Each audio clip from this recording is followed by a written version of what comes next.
គុំជ្រៀងមិនចេញទេ But God is good and gracious and kind. ខ្ញុំជម្រាបអស់លោកអ្នកបងប្អូនថាព្រះចៅម្ចាស់នៃយើងព្រះអង្គល្អព្រះអង្គស្មោះត្រង់ព្រះអង្គសប្បុរស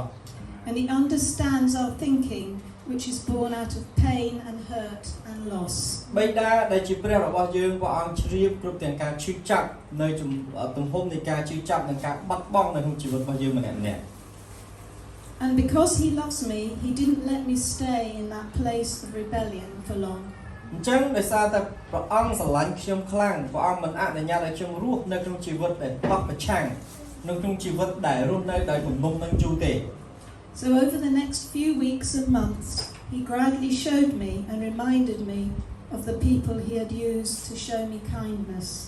មិនប្រហែលខែក្រោយមកដែលខ្ញុំទៅរស់នៅតែម្នាក់ឯងនោះឯងខ្ញុំក៏បានជួបមនុស្សដែលសប្បុរសមនុស្សដែលមានចិត្តមេត្តាគេបានអាណិតស្រឡាញ់ខ្ញុំ People who'd been there for me. គឺជាអ្នកដែលដឹងពីខ្ញុំហើយស្គាល់និងយល់ពីកលៈទេសៈដែលខ្ញុំកំពុងតែរស់នៅ The teachers. គឺជាគ្រូបង្រៀន The parents of friends who'd helped me through those difficult years. គ្រូបង្រៀនហើយនឹងក្រុមគ្រួសារអាណាព្យាបាលដែលខ្ញុំរស់នៅជាមួយនឹងឯងគេជួយខ្ញុំឲ្យឆ្លងផុតនៅទុក្ខលំបាកនោះឯង Sometimes we don't see God, but He's still working. បងប្អូនហើយព្រះដែលបងប្អូនជឿគឺបងប្អូនមើលមិនឃើញទេប៉ុន្តែព្រះអង្គតែងតែផ្ដល់ជំនួយមកកាន់យើងតាមរូបភាពផ្សេងៗ He reminded me that if I'd gone to university, I wouldn't have become a nurse. អញ្ចឹងព្រះអង្គបានរំលឹកខ្ញុំថាបើសិនជាខ្ញុំបន្តទៅសាកលវិទ្យាល័យនោះខ្ញុំនឹងមិនអាចក្លាយទៅជាគលានុបដ្ឋាយិកាបានទេ And if I hadn't become a nurse, I wouldn't have met a medical student called Anthony. បើសិនជាខ្ញុំមិនបានក្លាយទៅជាគលានុបដ្ឋាយិកាទេខ្ញុំក៏មិនអាចស្គាល់និស្សិតសាលាពេទ្យម្នាក់ដែលឈ្មោះថា Anthony ដែរ My husband of 42 years. 42 42. នៅពេលហ្នឹងឯងប្តីរបស់ខ្ញុំមានអាយុ42ឆ្នាំ And I wouldn't have had 4 wonderful sons. ហើយខ្ញុំនឹងក៏មិនអាចមានកូនប្រុស4នាក់ដែរ And now 3 beautiful grandchildren with 1 more on the way. ហើយឥឡូវនេះមានចៅដ៏ស្រស់ស្អាតទាំង3នាក់ហើយនឹងមានម្នាក់ទៀតដែលកំពុងតែនឹងចាប់ទុំផ្ទៃមាននឹងចាប់កំណើតនៅពេលខាងមុខដ៏ខ្លីនេះ So God's picture for my life was bigger than mine. ដូច្នេះរូបភាពដែលព្រះបានធ្វើសប្បុរសក្តីមេត្តារបស់ព្រះអង្គដែលមានសម្រាប់ជីវិតខ្ញុំធំជាងឧបសគ្គបញ្ហាដែលខ្ញុំប្រឈមទៅទៀត And Romans 28 says, "For He knows the plans He has for us, plans to give us a future and a hope." នៅក្នុងរ៉ូមចំពោះ28បានប្រាប់ថាម៉េចថាព្រះអង្គមានផែនការល្អសម្រាប់យើងទាំងអស់គ្នាជាផែនការដែលនឹងធ្វើឲ្យយើងចម្រុងចម្រើនហើយនឹងពេញដោយក្តីសង្ឃឹម God is good all the time, but we don't see it until later sometimes. ពេលខ្លះបងប្អូនពិបាកនឹងនិយាយថាព្រះល្អណាស់ព្រះអង្គល្អសែនល្អម្ល៉េះទេពីព្រោះពេលខ្លះជីវិតយើងដើរឆ្លងកាត់បញ្ហាយើងជួបឧបសគ្គយើងមើលព្រះល្អអត់ឃើញទេរហូតដល់ពេលដែលព្រះអង្គនាំយើងឆ្លងផុតទើបយើងដឹងថាមានព្រះដ៏ពិតប្រាកដមែន God wants us to trust Him through all our trials and our pain and our sorrows. ព្រឹកនេះខ្ញុំចង់លើកទឹកចិត្តបងប្អូនទាំងអស់គ្នាឲ្យទុកចិត្តព្រះអង្គទោះបីជាជីវិតយើងមានឧបសគ្គមានបញ្ហាមានវិបត្តិអីផ្សេងៗយ៉ាងណាក៏ដោយឲ្យយើងសម្លឹងតែឲ្យព្រះអង្គ And He uses those things to grow us into the people He wants us to be. ប្រើនៅឧបសគ្គបញ្ហាទុក្ខលំបាកដែលបងប្អូនជួបរាល់ថ្ងៃនឹងឯងជាគ្រឿងដែលនឹងធ្វើឲ្យបងប្អូនរឹងមាំជារៀងរាល់ថ្ងៃវិញ Jesus didn't promise an easy life, but He did promise to be with us always. ព្រះយេស៊ូវបានសន្យាថាយើងនឹងរស់នៅក្នុងជីវិតដែលងាយងាយស្រួលស្រួលទេប៉ុន្តែព្រះអង្គសន្យាជាមួយយើងនៅជីវិតអស់កលជានិច្ច And throughout the Old Testament, God promised to be with His people, to Abraham, to Isaac, to Joseph,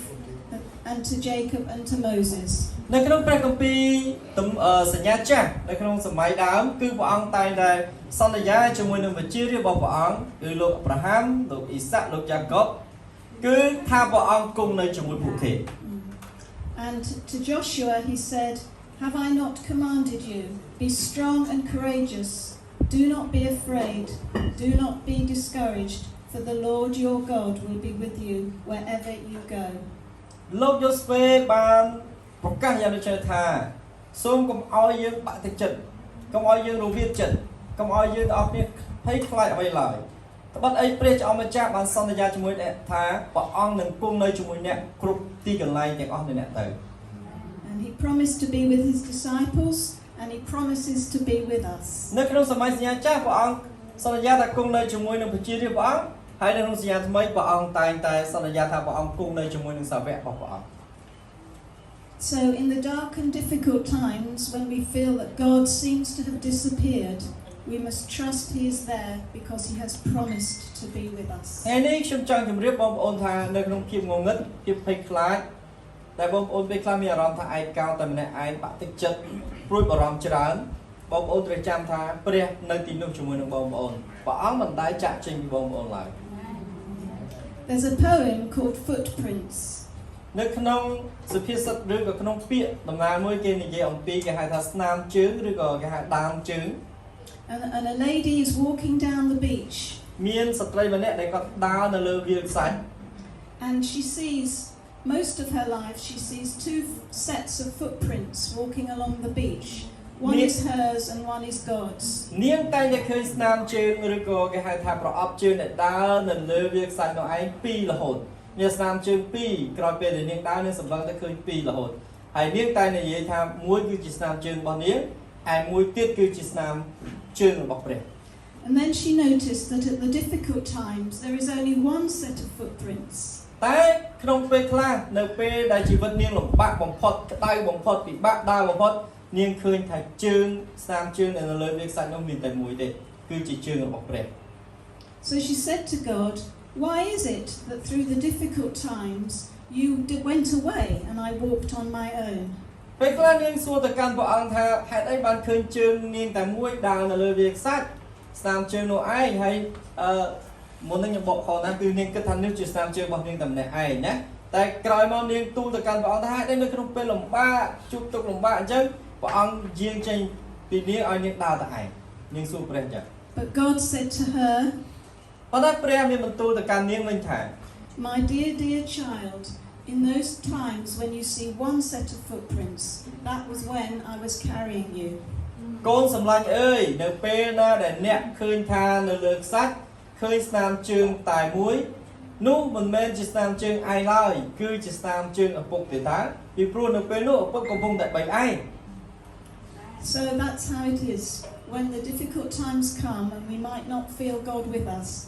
He's carrying us. បងប្អូនជារំលឹកបងប្អូនដូចជារំលឹកខ្លួនឯងដែរថានៅពេលដែលយើងជួបទុក្ខលំបាកឆ្លងកាត់ឧបសគ្គដ៏លំបាកបំផុតមិនមែនយើងទេជាអ្នកដើរឆ្លងកាត់ឧបសគ្គនោះឯងគឺព្រះកំពុងតែបីទ្រយើងហើយព្រះអង្គដើរជាមួយយើង So